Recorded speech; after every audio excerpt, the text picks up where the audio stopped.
काय रे बा, लय नाराज दिसायलास. अरे आई काय सांगू तुला, डिप्रेशन आलंय मला. होय, कुठं आलंय? हाताला का पायाला? लय दुखायलंय. अरे आई मला काय केस तोड आलंय का? डिप्रेशन आलंय म्हणजे मी डिप्रेशन मध्ये चाललोय. बरं बरं, जाय हा बाळा, पण अंधार व्हायच्या आत वापस ये. अरे आई डिप्रेशन मध्ये चाललोय म्हणजे मी इमोशनल झालोय. बाई, झाला सोय इमोशनल. मला वाटलंच होतं माझं पोरग एक ना एक दिवस काय नाही काय होऊनच दाखवीन. झालं का नाही इमोशनल?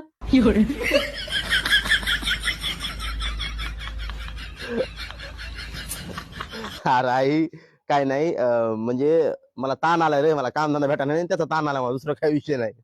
असं होय, कामधंद्याचं काय रे बाळा, होतच असतंय काय नाही काय. जा जेवण कर. आजी, तुला डिप्रेशन, इमोशनल हे तुला शब्द माहित नाहीत का? आजकाल नॉर्मल आहेत हे शब्द. अगं कळतेत मला हे शब्द, कानावर पडतच राहतेत की सारखे. तू आम्हाला असं कम बरं बोललीस काय कळत नसल्यावनी? अगं पोरग लय टेन्शन मध्ये होतं. माझ्या अशा बोलण्यामुळे त्याच्या चेहऱ्यावर हसू आलं ना.